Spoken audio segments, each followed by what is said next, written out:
Calma, eu sei que esse vídeo vai ficar grande. Quer dizer, eu tô começando agora, imagino que vai ficar grande, mas é porque a questão de hoje é uma das mais complexas do Enem 2021, segunda aplicação. Na verdade, eu diria que é uma das mais complexas do Enem 2021 no geral.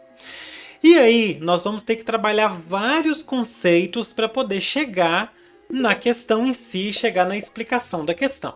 Então eu já peço que você tenha calma, tenha tranquilidade, e assim que a gente chegar na vibe, eu vou mostrar para você como que você faz se você não quiser pegar esse monte de definição aí e quiser passar direto para a resolução, tá bom? Então, chega na vibe. Hoje, então, nós vamos analisar, corrigir e interpretar a questão 33 do Enem 2021, segunda aplicação. Na prova amarela é a questão 27, na prova branca é a questão 35, na prova rosa é a questão 30. E é o seguinte, se você quiser passar direto para a definição, é claro que agora eu vou ler o texto e tudo mais, mas eu vou dividir esse vídeo em capítulos. Então aqui embaixo, na linha do tempo do vídeo, você vai ver que tem os capítulos, dependendo do assunto que eu estou falando, né? Cada assunto, um capítulo. Você pode pular lá para o final para você pegar a análise se você quiser ir direto. Mas vamos botar a questão na tela, vamos fazer a leitura e aí você decide se você quer pegar os conceitos ou se você quer ir direto para a análise, beleza? Então, ó, o bom crioulo. Eita, que esse texto é bom, viu? Esse aí é porreta, eu recomendo todo mundo ler. Com efeito, Bom Crioulo não era somente um homem robusto, uma dessas organizações privilegiadas que trazem no corpo a sobranceira resistência do bronze e que esmagam com o peso dos músculos. Sobranceira significa destacada, evidente, ressaltada. Então, a ressaltada resistência do bronze e que esmagam com o peso dos músculos. O bom crioulo, então, tinha um corpo robusto, né? Era musculoso e tudo mais. A chibata não lhe fazia moça. Significa o quê? A chibata não deixava marca nele. Presta atenção nisso. Tinha costas de ferro para resistir como um Hércules ao pulso do guardião Agostinho. Já nem se lembrava do número das vezes que tinha apanhado de chibata. Entretanto, já iam 50 chibatadas. Ninguém lhe ouvira um gemido, nem percebera uma contorção, um gesto qualquer de dor. Viam-se unicamente naquele costão negro as marcas do junco. O que são as marcas do junco? Junco é a chibata, é a vara. Umas sobre as outras, entrecruzando-se como uma grande teia de aranha, roxas e latejantes, cortando a pele em todos os sentidos. Marinheiros e oficiais, num silêncio concentrado, alongavam o olhar, cheios de interesse a cada golpe. 150! Só então houve quem visse um ponto vermelho, uma gota rubra vermelha também, né? Uma gota rubra deslizar no espinhaço negro do marinheiro e logo esse ponto vermelho se transformar numa fita de sangue. Daqui a pouco o povo vai falar que eu sou chorão. Eu não dou conta dessas coisas sem ter revolta. Ó, esse é um livro, Bom Crioulo, vai estar em PDF para você na descrição. É do Adolfo Caminha, São Paulo, Martim Claré, 2006. É claro que é um livro bem antigo, mas que são feitas reedições, reimpressões e tudo mais. Então essa aí é de 2006, de onde foi tirado esse texto para essa questão. Agora nós vamos ler o enunciado, nós vamos ler as alternativas e a partir daí eu vou para algumas definições importantes, beleza? Então, ó, a prosa naturalista, então estamos falando de quê? De naturalismo, a prosa naturalista incorpora concepções geradas pelo cientificismo e pelo determinismo. No fragmento, a cena de tortura a bom crioulo reproduz essas concepções. Quais concepções? Do cientificismo e do determinismo. Expressas pela letra A. Exaltação da resistência inata, ou seja, natural, para legitimar a exploração de uma etnia. Letra B. Defesa do estoicismo individual como forma de superação das adversidades. Letra C. concepção do ser humano como uma espécie predadora e afeita à morbidez. Letra D. Observação detalhada do corpo para a identificação de características de raça. Letra E. Apologia à superioridade dos organismos saudáveis para a sobrevivência da espécie. Beleza. Bom, vamos então para algumas definições. Você viu que eu marquei aí algumas coisas, né? Que eu tenho várias anotações aqui. Aqui na minha apostila tá cheio de anotação. Eu tenho mais 4 páginas aqui de roteiro.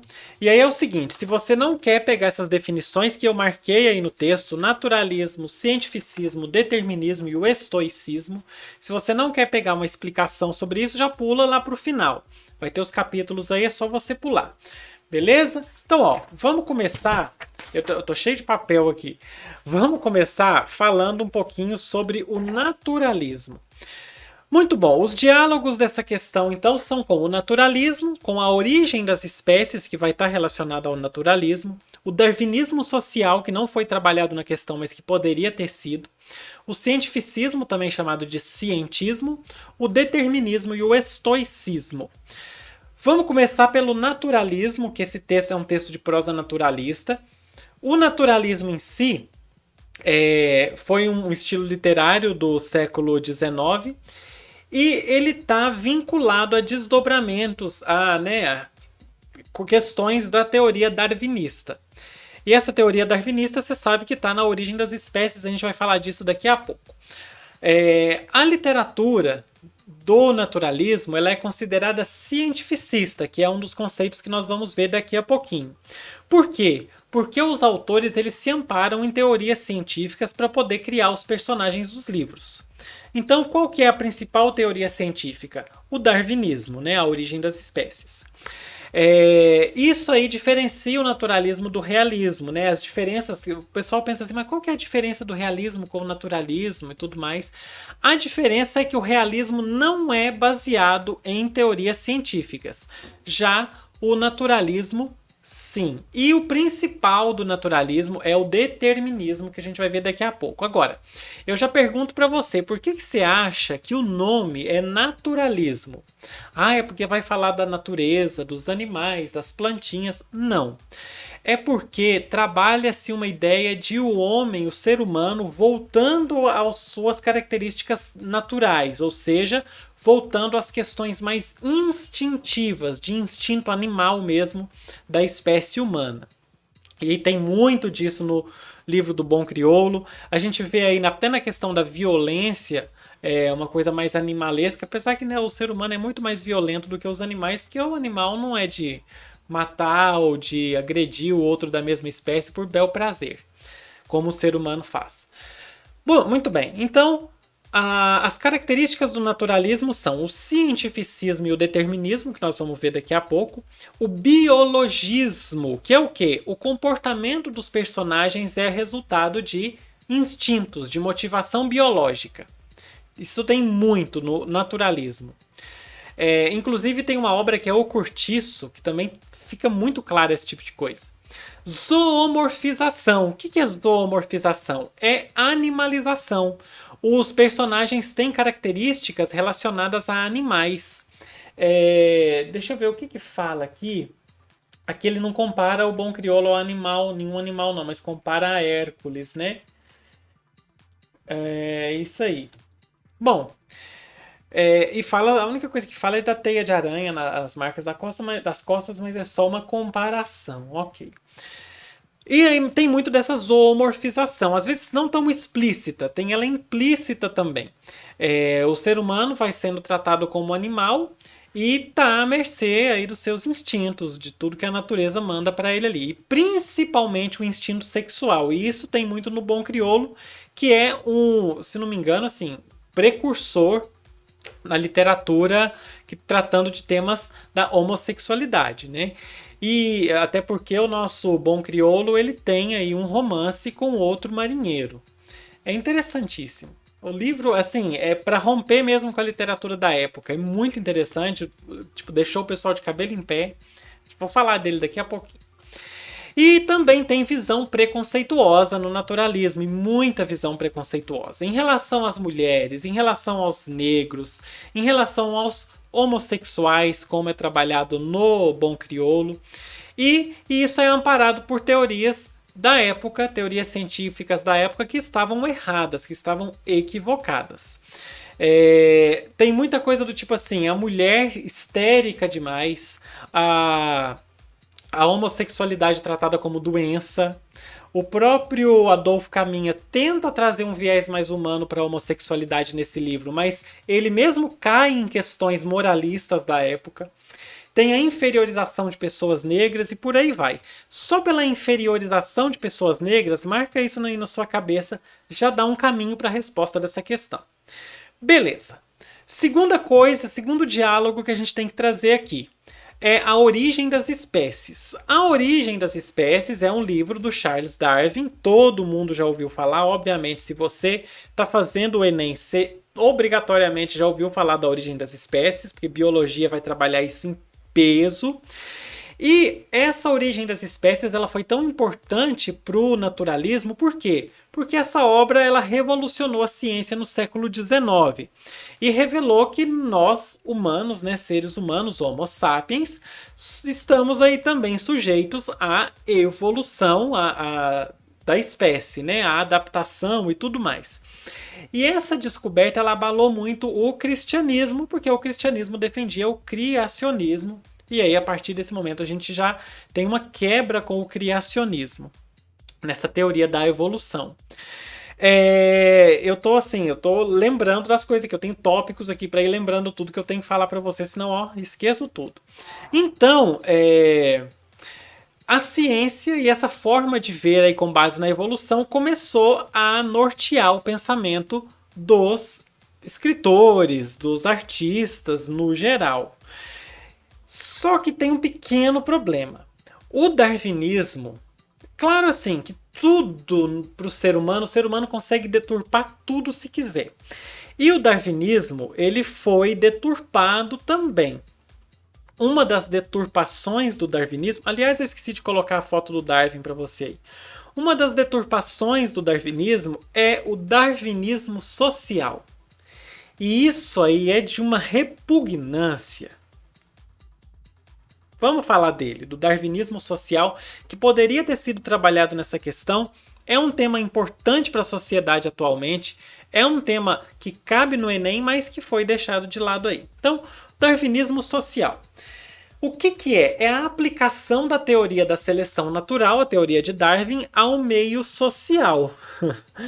Por quê? Porque na época lá da origem das espécies, a partir da origem das espécies e do século XIX, que foi quando o livro foi publicado, até o século XX, muitas interpretações começaram a surgir usando a teoria do Darwin para aplicar ao meio social.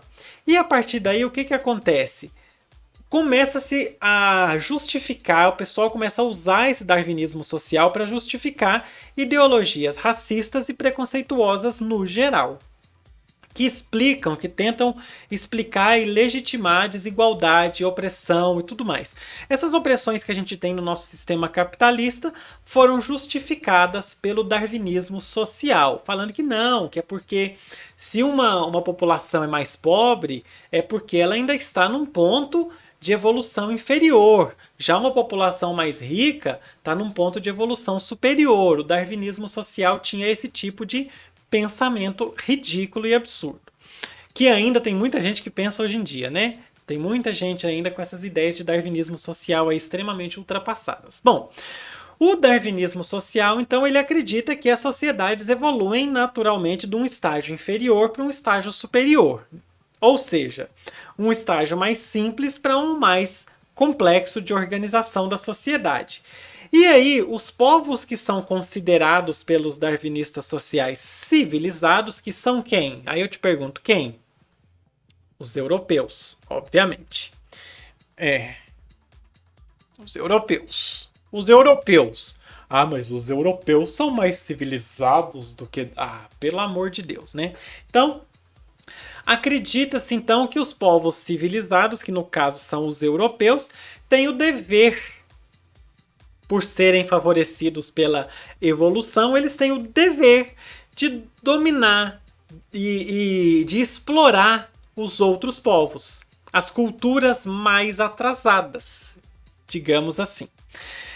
Por quê? Porque são os europeus que vão levar para essas culturas mais atrasadas o progresso, o desenvolvimento, os avanços da tecnologia. E aí você pensa, né? Algumas sociedades como lá em Machu Picchu, né? Construindo coisas absurdas lá, muitos e muitos e muitos anos, para o pessoal vir achar que europeu que é adiantado. Faz favor. E aí, o que aconteceria com essa ideia do darwinismo social? Os europeus estariam aptos a explorar qualquer espécie. E isso acabou, sabe em quê? Num cara chamado Adolf Hitler, que achava que tinha uma raça ariana e que essa raça ariana era a mais evoluída e que por isso podiam ser explorados todas as outras etnias aí, todos os outros povos. Vai vendo. Bom, então, em resumo, deturpou-se o conceito evolucionista de Darwin a serviço dos interesses aí do pessoal dominante, né? Dos grupos dominantes, quaisquer que sejam, ou da Europa, ou dos ricos com relação aos pobres, ou dos brancos com relação aos negros. É uma forma de tentar justificar o injustificável. Beleza? Então, por isso que eu falo que esse conceito deveria ter sido trabalhado na questão, porque tem muito disso na questão. E o interessante é que esse darwinismo social, ele justamente elimina a letra C, a resposta C da nossa questão. Por quê? A resposta C fala concepção do ser humano como uma espécie predadora e afeita à morbidez. Não é uma espécie, o ser humano não é uma espécie predadora e afeita à morbidez. Alguns grupos são predadores e afeitos à morbidez. Como a gente viu aí no próprio texto, alguns grupos, um grupo, né, específico atacando e machucando, violentando o bom crioulo. Ou seja, essa letra C está errada justamente porque ela bate lá na ideia do darwinismo social. Inclusive, o que a gente consegue perceber com o darwinismo social é justamente isso, que alguns grupos sempre acham justificativas das mais variadas para explorar, para serem mórbidos com outros grupos dentro da mesma espécie que é o Homo sapiens. Então não é todo ser humano que é uma espécie predadora e afeita à morbidez, não. Eu só não vou riscar agora porque a gente vai voltar nisso daqui a pouquinho. Muito bem.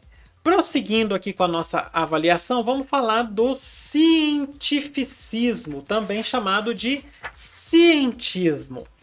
O cientificismo, então, ele é uma concepção filosófica positivista que ele acredita que a ciência é superior a todas as outras formas de compreensão da realidade. Olha que coisa, né? Que a ciência é superior à religião, à filosofia, à metafísica, etc. É superior a tudo. Por quê? Porque para os cientificistas a ciência é a única capaz de apresentar benefício para o ser humano. Por quê? Porque é a única que é capaz de alcançar um rigor científico que seria também, né, um rigor no geral, de ser como que a gente pode dizer, um campo que trabalha com informações rigorosas, imparciais e tudo mais. Então, o que acontece? Os cientificistas acham que o método científico tem que ser aplicado a tudo. E isso é claro que não rola, né? Não tem como você aplicar o método científico a todas as áreas. Por exemplo, a própria filosofia ela vai muito para outros caminhos que não são os mais ligados a muitos métodos científicos. E assim são várias das outras áreas da ciência. Vou te dar um exemplo. Hoje em dia, se você quiser fazer uma dissertação de mestrado, uma tese de doutorado, com base em, por exemplo, um depoimento de duas pessoas que vivenciaram uma determinada situação traumática, é completamente possível. Por quê? Porque você tem aí as formas científicas de trabalhar esses relatos. Agora, antigamente, se falasse isso, o pessoal te matava, mas não, isso não é pesquisa de forma nenhuma. Então, é isso. Agora, o cientificismo, ele subentende duas coisas. A primeira é a superioridade teórica, que acredita o quê? Que o conhecimento científico é o único conhecimento em que você pode confiar, o único autêntico. E a superioridade prática, que todos os problemas humanos podem ser resolvidos pela ciência, ou pelo conhecimento científico, ou pelo pensamento científico. Certo? Beleza. Só que o que acontece? Com o tempo, a compreensão aí dos cientificistas, essa ideia de que a ciência está acima de tudo, ciência acima de tudo, com essa ideia, né? Antes fosse ciência acima de tudo, né?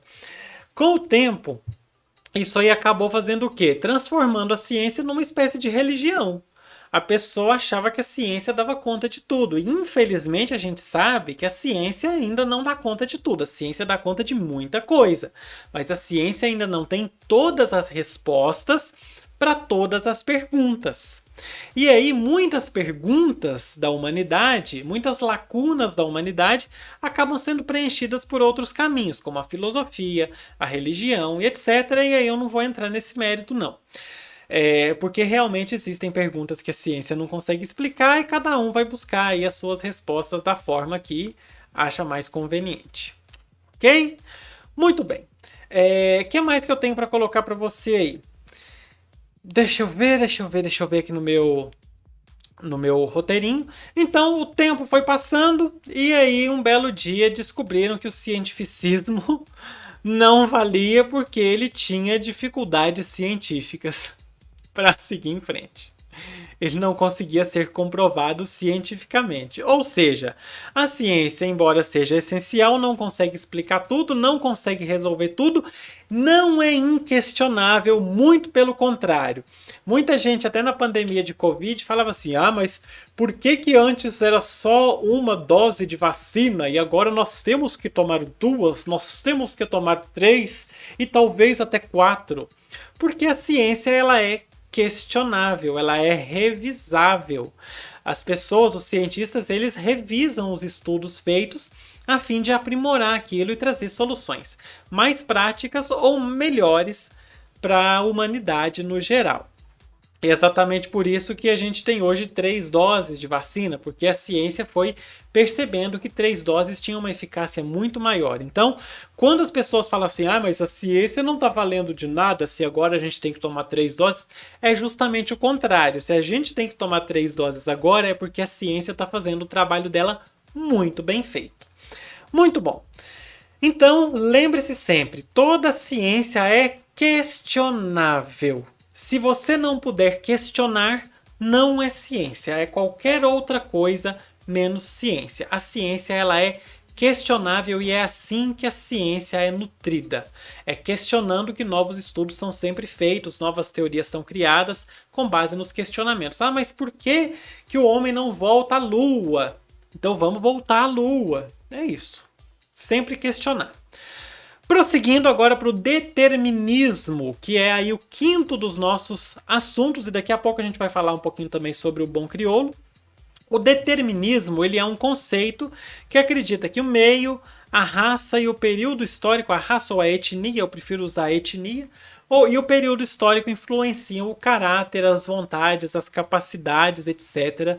dos indivíduos. Olha o perigo que é isso, perigo! Muito bem, essa corrente teórica do determinismo acredita que tem um conjunto de situações, um conjunto de condições que determinam, por isso o nome determinismo, as ações das pessoas no mundo. Ou seja, a ideia é que existe algo que ninguém vê, mas que interliga todo mundo no mesmo contexto. E aí, o pensamento determinista teve aí presente em diversas áreas do saber.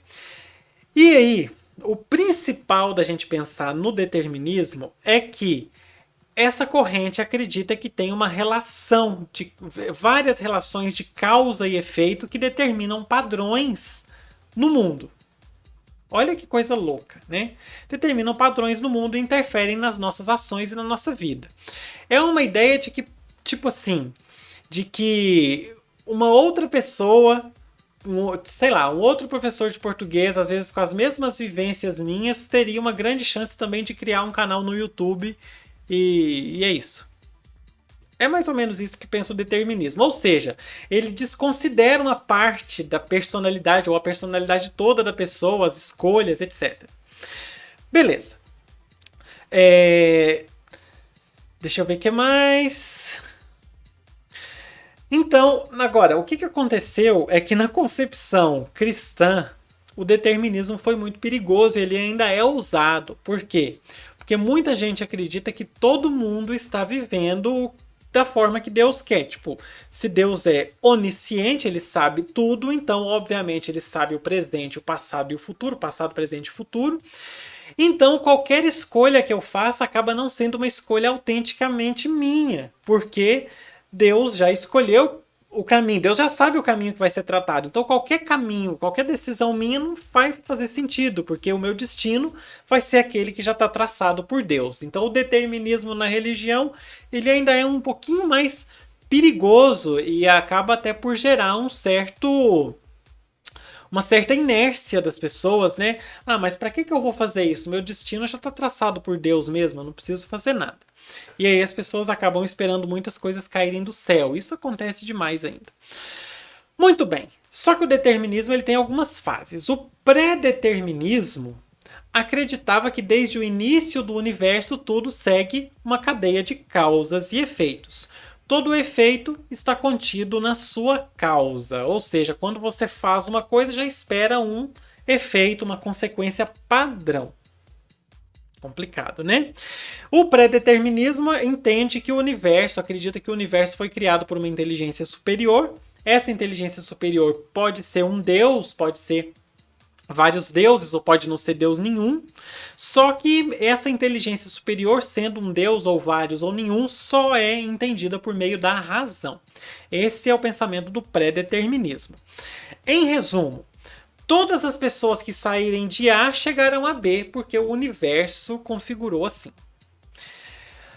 O pós-determinismo já é um pouquinho diferente. Esse já está mais ligado à religião, ela já está mais presa à teologia, e principalmente nas religiões monoteístas, religiões que têm um Deus só. Essa acredita o quê? Que tem algo que está fora do ser humano, que é esse ser, né, todo-poderoso, que determina tudo. Então, o que acontece? Não tem o que fazer. Se você vive para agradar a esse ser todo-poderoso, você vai ter uma vida X. Se você não vive para agradar, você vai ter uma vida Y. É basicamente o que muitas das religiões pregam ainda. E aí a ideia, né, o resumo disso é: todas as pessoas que saírem de A chegarão a B se agradarem a Deus e se Deus quiser. Nós temos também o codeterminismo. Esse aí já é uma coisa que faz mais sentido. São teorias que foram até trabalhadas, teoria rizomática trabalhada por Deleuze e Guattari, mas isso não vai interessar para você por agora. Mas o codeterminismo, a gente fala de rizomático porque você já viu aquelas plantas que vão criando várias raízes, as raízes vão se entrelaçando umas nas outras e você não sabe onde que aquela raiz começa e termina? É mais ou menos essa ideia. O codeterminismo acredita que os efeitos são resultados de múltiplas causas, de várias causas, e de outros efeitos também. Então, que é uma rede muito grande de conexões. Ou seja, uma pessoa que viveu as mesmas experiências que eu, que tem os mesmos pensamentos que eu, pode ser que crie um canal no YouTube, pode ser que não, porque pode acontecer alguma coisa no meio do caminho que vai mudar a ideia daquela pessoa. E isso aí já é uma teoria que faz um pouco mais de sentido, porque essas relações elas estão o tempo todo se modificando e não tem nada previsível, nem traçado, nem predestinado. Agora, essas são as três principais. Mas além delas, outras duas acabaram ficando aí conhecidas, que são o determinismo genético, que acreditam o quê? Que os genes determinam a vida da pessoa, e essa do determinismo genético é muito importante para a gente entender a questão do bom crioulo. E outra é o determinismo social, que o meio determina a vida da pessoa. A pessoa é fruto do meio, né? Então essas duas aí são muito importantes para a gente entender a questão do bom crioulo. O determinismo genético, os genes, a genética determina a vida de uma pessoa. Ou seja, a pessoa nasceu com determinada cor de pele, ela está predestinada a ter um certo rumo na vida. O determinismo social, a pessoa nasceu pobre, ela está predestinada a ser pobre. Acabou. Esses são os determinismos genético e social. E aí você pensa assim, mas a não ser aquelas ideias lá da religião, não existe mais determinismo na atualidade. Gente, a primeira coisa, eu não estou aqui julgando nenhuma religião, tá? Estou só dando as definições e a que essas definições estão relacionadas. E o pós-determinismo está relacionado muito ao pensamento religioso de que não... Hoje em dia, muitas religiões, a maioria das religiões tem quebrado essa ideia, né? Mas antigamente isso ainda era muito comum. De que não adianta o que eu faça, a minha vida vai ser do jeito que está traçado por Deus. Agora, passando então, você pensa assim, não tem mais determinismo hoje em dia, não. Isso aí é coisa ultrapassada. Se eu te contar que tem, sabe por quê? Eu vou deixar alguns exemplos de determinismo para você. Primeiro, sabe aquele apresentador da Rede TV que, se fosse bom, não estaria na Rede TV? Obviamente. E ele disse que gays são pedófilos. Isso aí é um exemplo de determinismo. Quer dizer, existem várias pessoas com várias características que acabam caindo no crime da pedofilia. Existe muito. E aí a gente tem gays, héteros, bissexuais, gente de todas as sexualidades caem na pedofilia. Só que reduzir isso falando que gays são pedófilos é um pensamento reducionista e determinista. E ainda darwinista social, para começo de conversa. Para fim de conversa, né? Então, já temos aí um pensamento determinista ainda presente na sociedade atual. Um outro exemplo. Dizer que pessoa que não tem Deus no coração, ou seja, ateus, são pessoas ruins. Como disse também um apresentador da Band. Ou seja, não abre para uma compreensão mais completa e mais complexa da realidade. Não, simplesmente fecha uma viseira, né, um arreio e pensa, não, se a pessoa não acredita em Deus, ela só pode ser uma pessoa ruim. Também é um pensamento determinista. E tem um pensamento determinista que eu vou mencionar o nome da pessoa porque eu sei que essa pessoa vai ter a oportunidade de aprender ainda muita coisa e vai mudar esses pensamentos, mas que foi um pensamento do Big Brother de 2022, da Natália, quando ela disse que os negros foram escravizados porque são mais fortes e resistentes.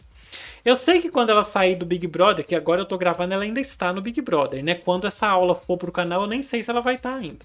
Acho que vai.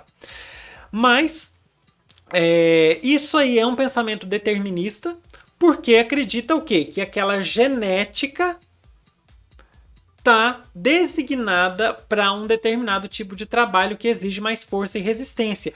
E esse pensamento da Natália é o que cai justamente no livro do Bom Crioulo e na questão que a gente vai analisar daqui a pouco. De pensar que os negros foram escravizados porque são mais fortes e resistentes. Então, 3 pensamentos deterministas ainda presentes em pleno século XXI para você ver que o buraco é enorme.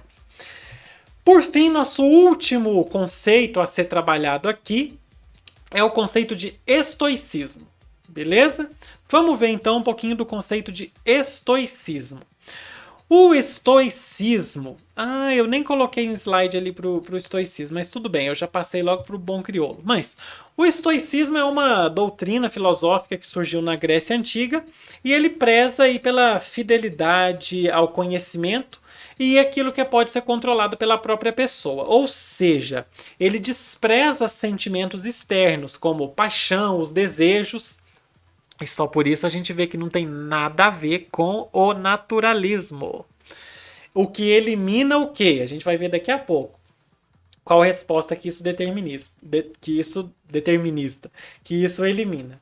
O estoicismo fala o quê? Que a pessoa mantém uma mente calma e racional. Pelo estoicismo, a pessoa mantém uma mente calma e racional independente do que aconteça. Tá lá morrendo, mas tá Tá zen, tô bem, tô zen, entrei na faculdade com o Enem. É isso. Esse é o estoicismo. Então, uma pessoa estoica é capaz de. É aquela que não se deixa levar por crenças, paixões, sentimentos e nada, que são capazes de tirar a racionalidade da pessoa. Ela se centra numa racionalidade e vai. Então, nem o desejo, nem a dor, nem o medo, nem o prazer, nada disso tira ela daquele estado, né, mental, racional que ela tá ali. Isso elimina qual resposta aí da nossa pergunta? Isso elimina a resposta B, defesa do estoicismo individual. O naturalismo não tem nada a ver com o estoicismo, já que o estoicismo é justamente esquecer, tirar essa coisa natural que a gente tem de sentir o medo, de sentir a dor, de sentir a raiva. Então, o próprio Bom Crioulo aí no texto, ele não reage. Mas não é que o texto não fala que ele não está sentindo, fala que ele não está esboçando reação. Às vezes ele não está esboçando reação para não deixar as pessoas felizes lá de verem ele sofrer. Certo? Agora falando um pouquinho então do livro do Bom Crioulo, nós temos aí um pouco do resumo da história para trazer para você. Bom, essa aí é a capa do livro, esse aí é o Adolfo, nosso querido Adolfo Caminha, que ele que escreveu o livro do Bom Crioulo, né? E o que acontece na história? O Amaro, que é o Bom Crioulo, ele é um escravo fugido, que ele se alista na marinha, ele se alista novinho na marinha, e ele vira um marinheiro, sim, top do top, que todo mundo quer seguir ele de exemplo. Ele é uma pessoa muito forte, mas é uma pessoa muito gentil com todo mundo, por isso que ele recebe o apelido de Bom Crioulo. E aí o tempo passa com ele na marinha. Só que depois de 10 anos, ele já não tem a mesma vontade de trabalhar, ele já não tem a mesma gentileza, ele já toma as cachaçinhas de vez em quando, um álcool, uma coisinha assim, um aperitivo, já dá aquela bebericada. E aí, ele fica pior justamente quando ele bebe e fica lá loucão, né? Virado no giraia. Só que tem uma outra coisa que deixa ele virado no giraia. Um tal de um novinho marinheiro chamado Aleixo. E aí o próprio livro fala que o Aleixo é um marinheiro de quem se dizem coisas. E você sabe o que isso quer dizer, né? Que as pessoas ficavam comentando que ele era homossexual. E aí, realmente ele era, e o nosso querido Amaro, ele se envolve com o Aleixo, ele se apaixona e tem aí as questões sexuais dele, né, muito presentes com o Aleixo. O Amaro ele já teve relações com uma mulher, mas só agora, com mulheres, mas só agora que ele descobre o interesse dele, né, a sexualidade dele. Beleza. Eles chegam no Rio de Janeiro, eles arrumam uma pensão lá de uma mulher chamada Carolina. E essa Carolina, ela já sabe que o Amaro, né, que o Amaro é homossexual, que o Amaro não é hétero, ou seja, não tem atração por mulheres, e ela arruma um quarto aí discreto, um quarto suavezinho pro Amaro e pro Aleixo. E o Aleixo deixa o Amaro fazer assim, os fetiches dele. Principal fetiche é que o Amaro gosta de ver o Aleixo nu. Simples assim. O tempo passa aí um ano, os dois ficam vivendo como se fossem casados, né? É claro, obviamente naquela época eles não podiam se casar, mas eles ficam vivendo como casados. Eles ficam vivendo uma vida de casal. Só que aí acontece um caso que o Amaro é transferido para um outro navio e eles têm uma separação. E o Amaro sempre temia, sempre tinha medo dessa separação. O Amaro estando fora, a dona Carolina Talarica vai e seduz o Aleixo. Complicado. Só que aí o Amaro, ele quer ir lá ver o Aleixo, ele tá assim, já foram encher a cabeça dele, contar o que estava acontecendo. Ele desobedece às ordens aí do navio, pega um bote, vai ver o nosso querido Aleixo. Quando ele chega, o Aleixo tá sumido. Não achou. E aí ele já fica com mais ciúme ainda. Ele bebe, briga, etc. Aprisionado, entrega ao comandante do navio que o castiga E aí ele vai para o hospital. No hospital, quer dizer, antes ele já estava desconfiado. No hospital, aí sim é que ele recebe uma visita de um cara que já foi marinheiro com ele também, que conta para ele, isso eu tô falando do Amaro, do Bom Crioulo. Porque os nomes são parecidos, né? Amaro e Aleixo, mas Amaro é o Bom Crioulo, Aleixo é o outro menino, o novinho. E o Amaro, depois que ele briga nesse cais por causa de ciúme, dessa coisa toda, ele vai pro hospital, recebe uma visita. A visita é um cara que já trabalhou com ele no navio. E o cara fala que o Aleixo tá com uma mulher e etc. Então o Amaro espera ficar de madrugada para fugir. Foge. Vai procurar o Aleixo. Encontra o cara da padaria. O cara da padaria fala que realmente o Aleixo tá com uma mulher. Que a mulher é quem? A nossa dona Carolina. E aí acontece um trelelê no fim do livro que eu não vou contar para você porque eu quero que você leia e vou deixar em PDF para você o livro aí na descrição. Mas se você estiver esperando um final feliz, não espere porque no naturalismo não tem final feliz. Ok? Agora, uma análise do livro do Bom Crioulo, o que a gente percebe? Que o romantismo é feito no livro do Bom Crioulo pelo Adolfo Caminha, mas que é um romantismo feito com o sentido, com o intuito de fazer uma sátira, de tirar uma onda com alguma coisa. Então, a gente vê que tem muito de romantismo, tem dor de separação, tem ciúme, tem descoberta do amor, tem aquele herói das histórias românticas que faz qualquer coisa pelo ser amado. Só que a gente tem um casal homoafetivo que não tem nada a ver com o romantismo. Então é uma história de romantismo com um final que não é feliz e vivenciado por um casal homossexual. Muito complicado, né? Além disso, ainda tem o caso do Aleixo se mostrar frágil e indefeso. E aí, uma coisa que vai até no sentido que a gente viu do determinismo é que o Amaro, né, ele é negro, musculoso, e o Aleixo, que é o novinho, ele é branquinho, franzino, do olho azul. Só por aí você vê que existe um pensamento preconceituoso, tanto com relação ao negro quanto com relação ao homossexual, né? Muito bem. O que o Adolfo Caminha fez então foi uma versão do romantismo, só que totalmente desconstruída e extremamente sexual, de apelo sexual muito forte, porque o livro realmente ele tem um apelo sexual bem forte. Agora, o que mais que é feito? A redução dos personagens aos seus instintos animais e a manifestação da sexualidade muito clara, o que vai trazer pra gente aquela zoomorfização que a gente viu nas características do naturalismo, ou seja, uma animalização. Fica muito evidente, inclusive na linguagem, que é uma linguagem bem popular e trazendo as questões sexuais bem à flor da pele. Por fim, como que a homossexualidade é retratada?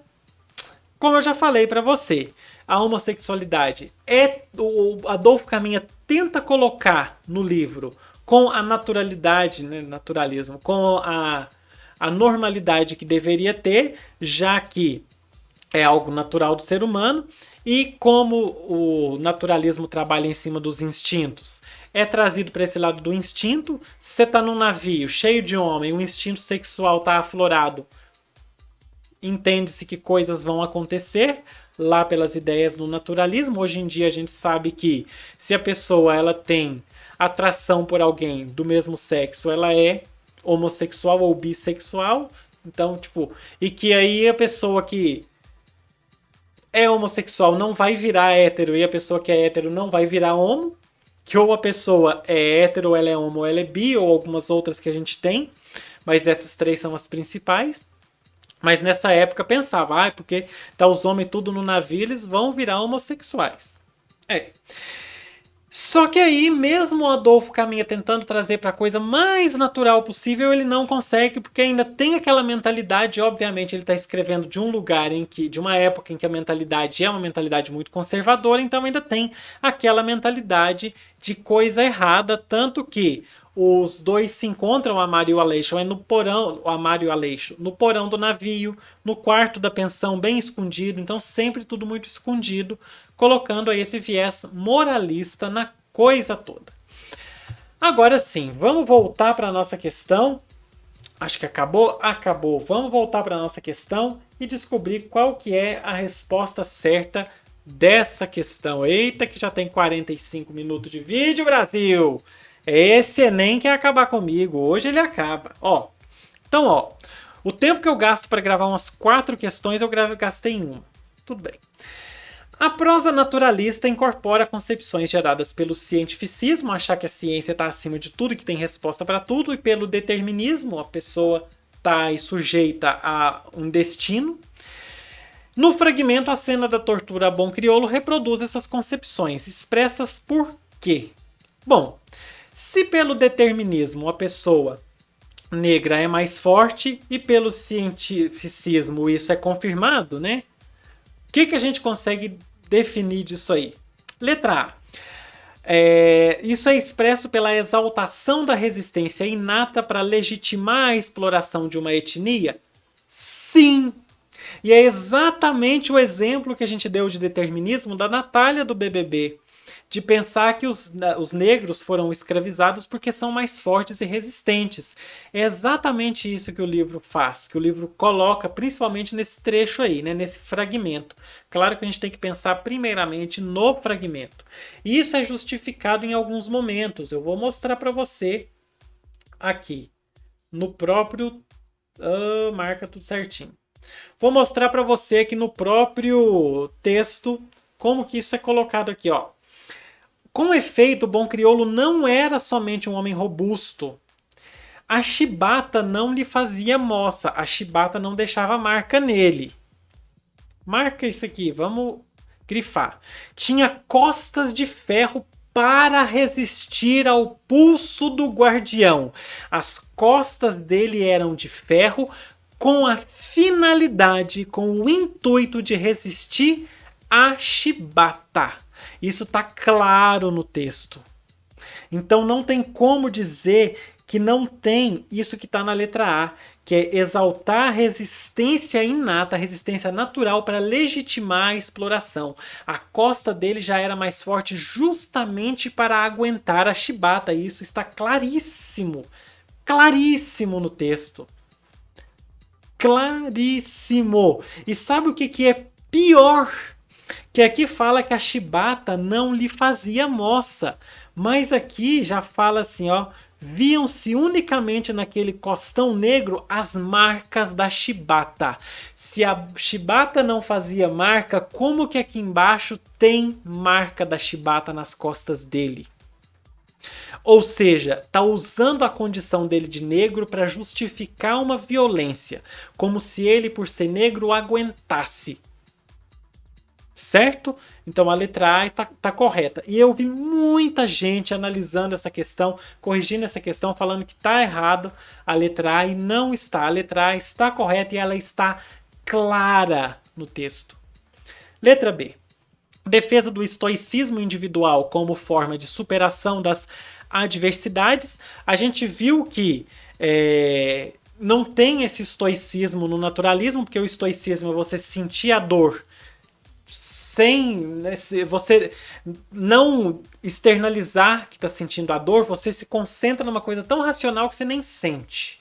E no naturalismo, não. No naturalismo, todos os instintos do sofrimento são exacerbados e são colocados. Então, não tem nada a ver. Fora que a gente não sabe se ele está sentindo ou não. Aqui o livro fala que ninguém lhe ouvira um gemido, nem percebera uma contorção qualquer de dor. Deixa eu marcar de novo, porque eu tirei muito rápido. Só que a gente não sabe se ele não estava sentindo. O estoicismo implica na pessoa nem sentir a coisa. Ele não estava externalizando, mas talvez ele estivesse sentindo. Como não dá para ficar claro no texto e como o estoicismo não tem nada a ver com o naturalismo, vamos eliminar a letra B de bola. Letra C. Concepção do ser humano como uma espécie predadora e afeita à morbidez. Como eu já disse, a espécie toda. Os dominantes são diferentes dos dominados por aquelas ideias lá que a gente viu. Ou seja, e hoje em dia a gente sabe que, né, que os dominantes, infelizmente, estão mais afeitos à morbidez do que os dominados. A gente é dominado. Simples assim. Então não é toda a espécie que é predadora e afeita à morbidez. São alguns indivíduos da espécie. Letra D. Observação detalhada do corpo para identificação de características de raça. Qual detalhamento? A única coisa que fala é que ele é negro e forte. Só. Não tem mais detalhamento. E se a gente associar a força ao fato dele ser negro, por si só já é determinista, né? Pensar, mas como ele é negro, ele é forte naturalmente. Isso por si só já é determinista. O leitor que estiver associando isso, o professor que estiver colocando isso aí como certo, também está sendo determinista. Ok? Então, a gente não tem aí uma observação detalhada do corpo para identificar as características de raça. A gente tem a menção a que ele é negro. Beleza, já é óbvio que a etnia dele é negra. Colocou lá que ele é negro. Pronto. Você não precisa fazer um montão de coisa para poder perceber. Não, você precisa observar detalhadamente. É como se tivesse implícito no texto, né? Você tem que ir pegando os detalhes, as coisas que estão escondidas para perceber que ele é negro. Não, já fala lá, com toda a clareza do mundo. Tá, deixa eu ver. A gente vai falando, né? A voz vai indo embora. Aqui, ó, no espinhaço negro do marinheiro. Já tá aí. Então, a letra D está incorreta. Você não precisa observar detalhe nenhum. E também o texto ele não traz um detalhamento nenhum para poder mostrar essas questões do cientificismo e do determinismo. Letra D, incorreta. Letra E.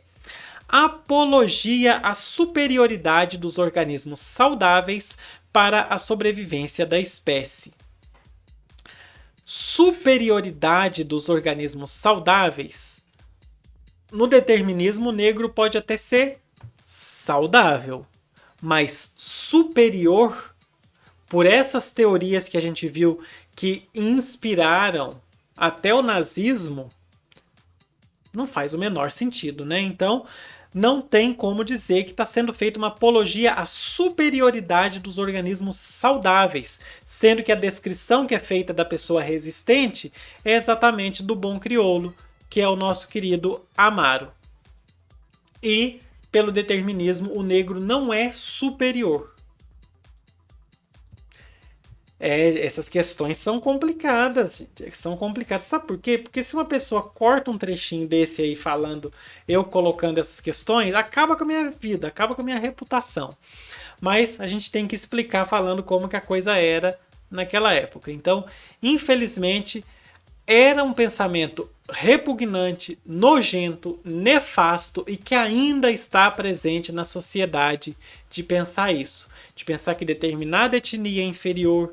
Tem muita gente levando isso com muito bom humor hoje em dia nas questões indígenas, né? Que o povo fala assim, mas se você é indígena, você devia estar lá na sua tribo plantando sei lá o quê. E aí as pessoas indígenas levam na brincadeira. Só que isso não é brincadeira. Isso é sério. Isso aí traz de volta ou revive, coisa que nem morreu, né? Mas revive e relembra o que tem de mais repugnante na nossa sociedade. É isso. Vamos fazer o xizinho na letra A, que é a resposta correta. Espero que tenha... Não, também não tem nem como, né? Acho que ficou tudo muito claro. E bora fechar. Ufa! Muito bom. Se inscreve no canal se você ainda não é inscrito ou inscrita. Tô contando com a sua inscrição aí para acompanhar todo dia conteúdo novo, um monte de coisa nova. E clica no card para você assistir todas as correções do Enem 2021, segunda aplicação. Não vou falar muito hoje porque já falei 54 minutos. 54 minutos falando seguido. Beijo para você e até a próxima. Fui!